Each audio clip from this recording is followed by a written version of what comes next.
Hello, Jordan. Nice to see you and thank you for accepting this interview. It had been almost exactly 10 years since you ventured over to Germany through the Pro IFX 30-day Germany Mhm, program, where we helped provide you trials with various German clubs and were ultimately offered a spot with the Bayernliga club Spielverein Ansbach, mhm, and went on to play in Germany for 2 seasons, first with Ansbach and then with mhm, Bielefeld. mhm. Can you tell us a little bit about your experience and time in Germany and what role IFX played in your journey? Yeah. First of all, wonderful experience. At that point in time, I don't know if I would have been able to make it over if it wasn't for IFX. So, as you said, I came on the 30-day program. I don't know if I've ever told Mike this, but I bought a one-way ticket. We're supposed to buy a round trip ticket, but I bought a one way ticket because I knew a little bit about the immigration and knew that I had a couple more I think like 2 more months than just the first 30 days. So I was going to take advantage of it. But came over and trialed with a couple different clubs in the region and in Bavaria, and I wasn't too familiar with Bavaria. But as I learned from my time there, it's such the German system is an incredible system. It's continuing to grow. Each year, they have modifications to the level or the organization or just throughout the system, and so.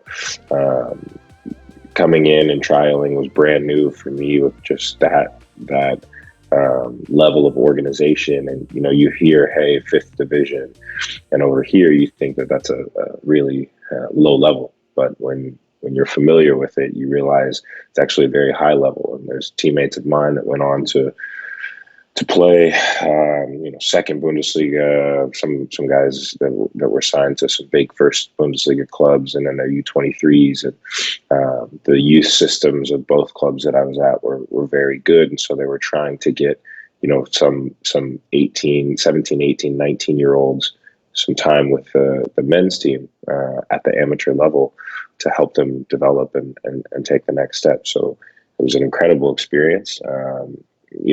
I think going over there, I expected to be, the most fit player and what Americans typically are.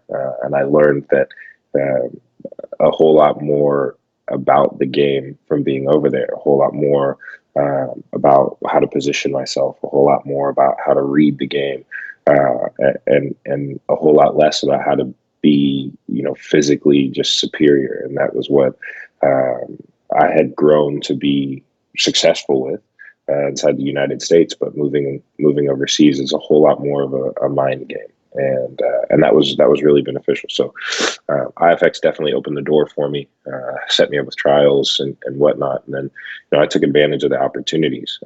Mike was great. And at the time, Ronnie was there, and it was a really big opportunity for me to grow. And I started to work actually in both clubs. I started to work just as an assistant coach with some of the youth teams to start to learn that process and that system as well. I knew I wanted to coach, but it was when I was there that I really knew, like, hey, I want to coach as a career. So with the second club that I signed with Quella, who now IFX relationship with Quella has really grown from what I saw a couple of years ago when I went back. Um, but they continue to produce a lot of very good youth players, and I was fortunate enough to work with the U17s as an assistant when I was there during my time there, and that was really eye opening. So it was a mix of the playing side of things, and then as I really understood where I stood in the global system of football, I really decided that my time there was best spent just getting an education on all levels. And I would go and watch FC Nuremberg train. I would go and watch Greuther Fürth train, their U23s, their first team, whenever I could. Um, and and it was eye opening for me about the level difference. And so I've tried to bring that back and tried to stay in touch with I've traveled to Europe a couple different times afterwards. But that experience alone with IFX during the year and a half that I was there was it's been a great foundation for me going into coaching from playing. So Nice story. After your time in Germany, you went into a career in coaching. Nowadays, as a coach, is it accurate to say you have inherited a kind of German style that you want to pump into the teams you manage? Or could we say there is a Ferrell style? yeah, it's definitely Jordan Ferrell style because there were things that I learned in Germany that I hadn't ever been exposed to. With the youth development piece, there was, as I was there in 2010, and shortly after in 2014, they won the World Cup. So they were doing something during that period of youth development, and they still are, of how they develop players. And so there was a big when I was at Ferrell, I used to watch the U10s train. They would train, in the evening and the early slots just before us. So I would get there early and I would watch U10s, U11s. They did a lot of different small sided games with objectives, and players were really thinking, and you could see the players with their head up and enjoying solving the problems that were proposed by the coach. And really, teammates of mine were working with those age groups, and I was working with the U17. So we were all starting and coaching. And I don't, some of those guys might have gone into coaching full time, but the exchange of ideas from a session where I would ask, "Hey, what were you guys working on?" "Oh, we were working on that." "Oh, okay." And so that cognitive process has stuck with me. So that's a piece that I definitely picked up in Germany, and I've continued to refine as I've learned more from different outlets. But I also grew up here in the Central Valley in California, and I grew up with mostly Hispanic players, and so I wouldn't say that the football that I coach now uh, as German as it maybe could be. But there's certainly elements to it, and I like to take in from a lot of different influences. And my time in Germany certainly has the one thing that stuck with me is the pace of play. And I used to associate pace of play with athleticism, but what I learned there was the pace of play was really the cognitive piece, the positioning, the technique that can buy you extra time and speed the game up. And so those are things that now I try to encourage my teams to play a bit quicker. And when I was with the 17s, we went down and we played Bayern Munich's U16s. And I remember that game because I was watching, 16-year-olds that were 15, 16-year-olds from Bayern that were top players. And the pace of their decision making and the pace of their execution was at another level compared to some of our very good, 16, 17-year-olds. And so that's always stuck with me. And I've tried to play a more up-tempo game wherever I've been. I think it's a little bit more enjoyable. Just personally, I know other places in the world, slower tempo is what they're looking for, but I really enjoy that. And then the other piece of within German football, I don't know if it's everywhere, but at least within German football, there's not the same turnover is bad, right? Like I know some places turnovers are the worst thing in the world, but German football has this a bit more freedom because the objective is to score goals, and so that I've kind of kept where I'm okay with. There's certain risk you have to take to be able to score goals. You want it to be good risk, you want it to be well executed, but if players are out there thinking about not turning the ball over, and they're always going to play the safe pass as opposed to the risky pass. So a couple things that I picked up from there that have stuck with me, but the cognitive piece for sure, that was inspiring from being there, where I saw how players were learning how to be intelligent players in a system that obviously has developed some very, very intelligent players. So. That's true. Before you took on the role as the head coach for the Oakland Roots, you were with the University of the Pacific and Sacramento Republic's U17 and U19 academy teams. Yeah, I actually did every age group in the academy at Republic. So.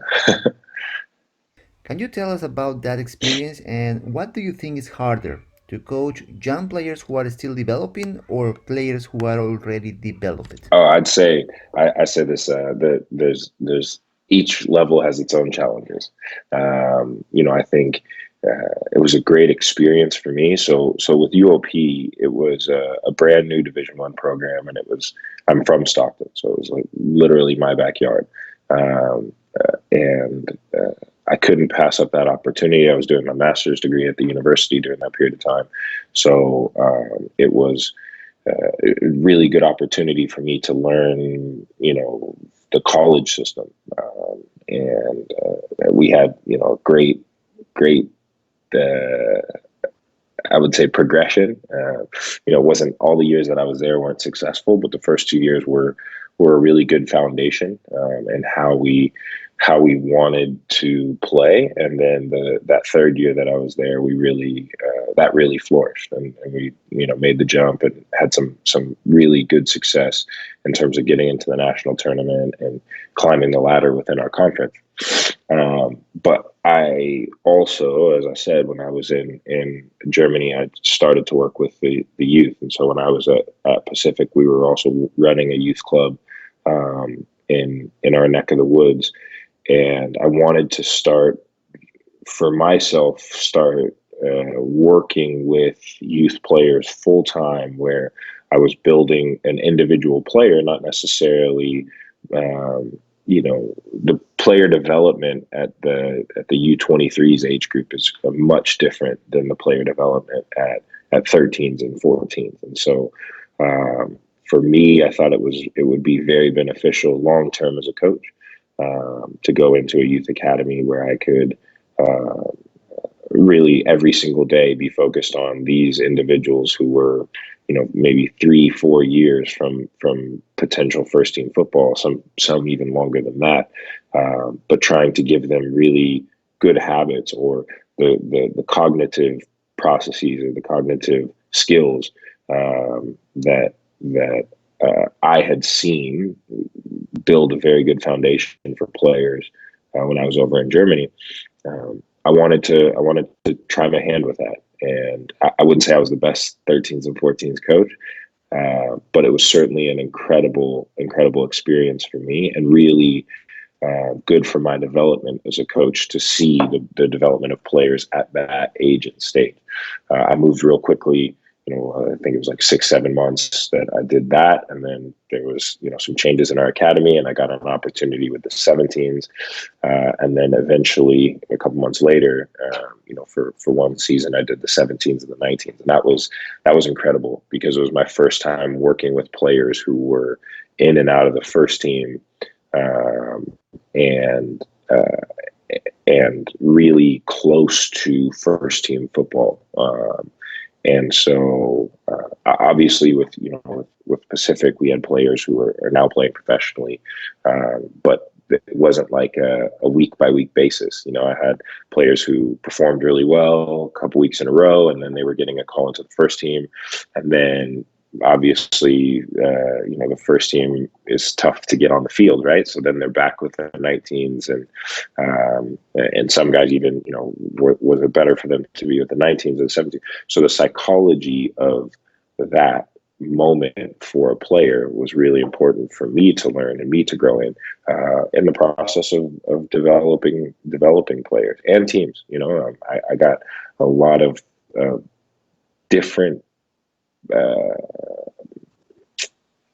experience with putting a team together in the way that I thought a team should play, right? And that I believe enjoyable football is one thing, right? And somebody else might believe enjoyable football is something else. But then at those ages where the priority is still developing individuals, or developing individuals' capacity to work with the group.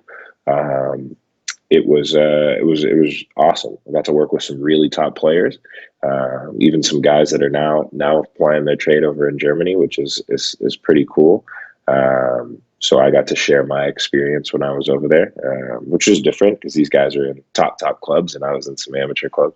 But nonetheless, I got to share my experiences, and I think yeah, the time at Republic was really helpful in me understanding that, hey, I do want to be at the professional level as a coach, and while I enjoyed the youth, and I think it's something that at some point I'll certainly return to. It did make it kind of clear to me that, hey, I do want to be in the first team environment, and now I've been lucky enough to move over to Oakland Roots and be in another startup project where we built a team from nothing, and now we're in that second phase of rebuilding and reforming the group, and unfortunately now I felt like we were on the right track, and now we're quarantined. So we'll see how we come out of it. Now, back to Oakland Roots. Mhm. How do you feel about this opportunity responsibility to be the head coach, and what should Roots fans can expect from your team once the season gets reactivated, of course? Yeah. First of all, I feel really grateful to the organization. I mean, obviously, it's my first professional coaching gig, so for them to take a bit of a chance with me, I feel honored. I feel as though I have a responsibility to give them my best, and I would do so wherever I was. But I think here in Oakland, and being from having spent so much time in the East Bay, and being familiar with the culture of Oakland, um, and the surrounding communities, I really feel like it's a special project, and I felt that even before I signed on as an assistant. So I'm fortunate to be working for a club that has a very clear purpose and mission, more than just selling tickets and winning games, but winning games, and doing so in a certain way that represents Oakland and the surrounding communities and the people of this place. I think that that's my job, and when I do it well, it really empowers the other parts of the club, the other wings of the club, all the work that the club is doing, from increasing the social good in Oakland. It's difficult. It's more difficult for them to do if we're not winning games, right? And more than that, I mean, any Oakland sports team, it's not just about winning games. It's about doing so with style. It's about doing so with real enthusiasm about what you're doing, whether it's the Raiders, the A's, or the Warriors when they were here. I'd actually argue that they were having the most fun during the years when they were really dominant, and they were creative. It's a part about Oakland that I think is uh, important. One piece that's really important is that Oakland has a real lineage of amazing artists and creatives across a number of different disciplines, and we're just trying to capture the soccer audience, and capture the soccer creatives as well. And so, the cool thing about Oakland is it isn't one type of people, and so that's a big responsibility that I feel we've done a pretty good job of, is make sure that our locker room represents the city and the town, and the people of it. So we've got, whether our guys are actually from Oakland or not, we do have quite a few local players, of all shapes and sizes, ethnicities, and whatnot. And I think it makes for a really cool dynamic within the locker room, and so that's really important. But then on the field, we have to. I really do. I look at the Warriors teams, and I saw the creativity and interchanging, and risk taking that you saw from whether it was as far back as Baron Davis and Monte Ellis and some of the guys even, and that's recent history, right? Even before that, Mitch Richmond and those types of guys. So, we've always had creative attacking players in our sports, even in baseball. I grew up playing baseball, and I know some people don't think that you can have creativity in a baseball field, but I've been an A's fan since I was 4 years old, and I've seen a lot of different ways to be creative and really enjoy performing and winning with the A's teams. So those are things that we want to capture, and those are things I feel a responsibility to put on the field. And it's something that the fans should expect. Fans should expect that we're winning games. I think that's something that we want to be known for. We want to be known for not just winning games, but winning championships. That's the objective. Wherever I've been, has been how do we win consistently and practice the daily habits that will translate to consistent winning. But at the same time, everybody's playing for the trophy. So if we can capture that, I think in this first full season of NISA, obviously it's been truncated by the coronavirus, but if we can capture that, we'll really have built on top of our foundation really well. But the key, one of the keys for me is to build a style of play and it has been since I was working with Paul in the fall, is to build a style of play that really represents Oakland and the community.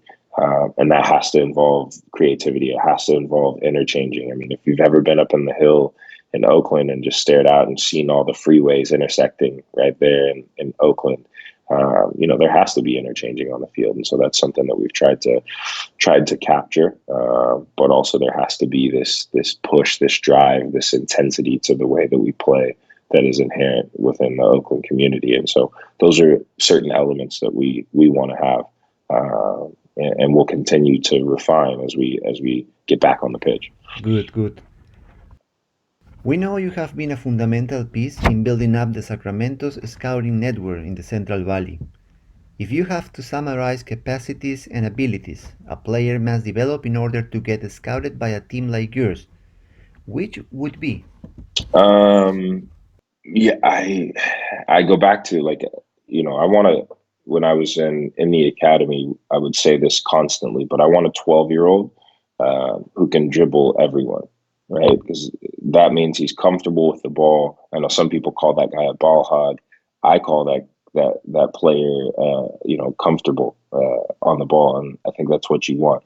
As you move up levels, though, now you have to understand when and how to use that, and that's a constant process, right? You can say a dribbler of any level, especially the professional level, is still refining when and how. But that comfort with the ball is really key from goalkeeper all the way through to forwards.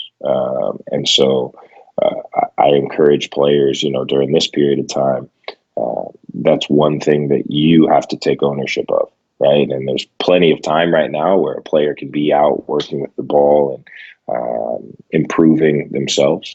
I've seen all over social media different ways that people are promoting opportunities for players to work with the ball and become more comfortable. So that's the number one thing that I look for. If the ball's afraid of a player, and I say that nicely, but if the ball's jumping away from you, that's not a player that I'm interested in. And I would argue that now the way football's moving, it's very difficult for some players, even back at center back. I was a center back when I played, and center back and right back, and I would say that from when 10 years ago when I was playing to now, the demands technically on a player have increased exponentially. And so, especially within my model, where we use our center backs as playmakers who are building and constructing the play. So that's one. And then the other thing I think that is really key is the personality piece. It's important to have good care of your body and to really push yourself athletically as you get older. We always say that Xavi and Iniesta weren't athletes; they were footballers, but they were actually really good athletes as well. They that wasn't their priority to be the strongest, but they knew that in order for them to be effective across 90 minutes at a top level, they had to develop that part. So I don't want to discount that athleticism piece. But for me, the mentality is really key.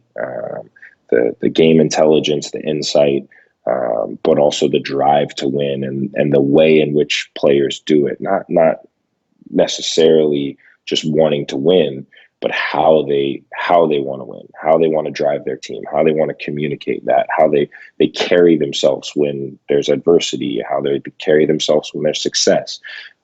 That's something that I really look for is that personality, because it's not something that I believe you can teach later on. Some players have it, and then some players, they don't. They could be really good players, but they miss this inner push, the intrinsic motivation that none of us can really give to somebody. We can help them discover it if they have it as coaches, but that's one key piece for me that I think should always show, because you never know who's watching, but you also do, as a young player, you do control that For all kind of players, of course. as a player, not just necessarily a young player. You have been player and now coach both at the NCAA D1 level and now at the professional level. If you would have to give a recommendation to youth players about how to play pro in US or abroad, what would you tell them? Is there a mandatory path to follow in order to achieve success? No, I actually don't believe that there's a mandatory path. I actually believe that there's a path for everyone, and it all depends on who you are. It depends on where you are as a person and as a player at a different point in time. I actually played Division 3 soccer myself, and that was really good for me at that point in time. There's a lot of what ifs, a lot of maybe I should have, maybe I could have. But obviously, it's brought me to where I am today, and so it was a good decision. I've seen players that have gone Division 1 because of the name Division 1, and if they would have gone to maybe a different school at a different level, Division 2 NAI, they probably would have ended up being a better player, but they were so stuck on, I have to play Division 1 soccer. And then I've seen players who have completely written off college as an option, and they've ended up in kind of no man's land where they didn't get that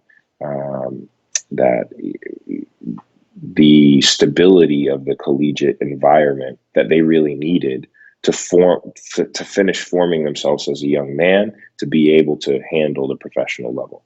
And then there's some players who shouldn't go to college at all, and they're smart to go play professional soccer and push for professional soccer at 17, 16, 17, 18 years old. And so I tell players, and I try to counsel players and parents that the opportunities that are going to come are going to come because of the way that you work and the way that you prepare.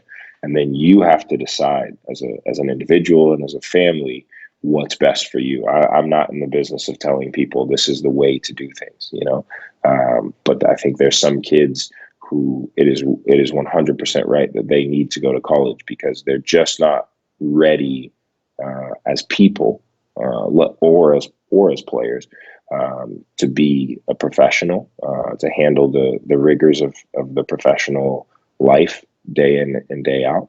And then there are some players who I think it would be a waste of time because their career is ready to start during that period of time. And so I just, when I talk to players or I talk to parents and families, I really try to open their eyes to what it looks like for them. Should they choose this option? Should they choose this option? And then they can make their decision. But there is no one size fits all.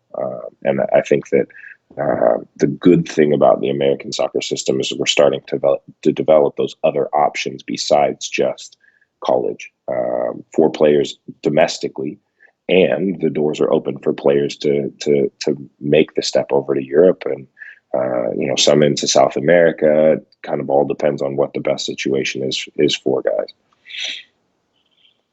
That's very important. Well, finally, Jordan, could you summarize how your experience of playing in Germany through IFX contributed towards your success first as a player and now as a coach of a professional soccer club? Yeah, it was the best moment for me to understand a much more global perspective on a lot of things surrounding the game. And I know that I wouldn't be where I am today if I hadn't taken that risk and stepped over there. Now I did it after college, so I was a much more settled human being at that point in time. I was also past my ability to really uh, grow and as a player the way that I needed to find success over there as a player. But I also knew, I was going over there to gain perspective more than just play. And I did. I soaked up as much as I possibly could. I still to this day probably spent more hours, with the ball on my own, trying things, and then also more hours watching training sessions of all different ages, stages, and levels because I was just engrossed in the sport, and that's what I used the opportunity there to do was to learn as much as I possibly could in an environment that we didn't really have here in the United States at that point in time, and we still don't have the same structures that Germany has. So if it weren't for IFX and whatnot, and Mike, I wouldn't be sitting here with a much more global perspective, and it's changed the way I develop players because my standard is what I've seen over there. My teammates that were there or young players that I was working with, where U10 players had a better decision making skills or better applied technique under pressure than some of what we have here as a professional in the United States. And so it certainly changed my standards. It certainly changed my perspective on the sport. I'm really grateful that I had the opportunity to go over and ply my trade over there, but then also gain the experience. And it's completely changed the trajectory for me of my career had I just stayed inside the United States and not had that experience. So Thank you, Jordan. It has been a pleasure, and I thank you again for sharing with us your memories and future plans. We wish you the best of luck, personal and professionally. Congratulations again on this new opportunity as the head coach of the Oakland Roots, and wishing you a great success. thank you very much, Kevin. Stay safe and enjoy your day. All right, take care. Bye. Yep. Bye bye.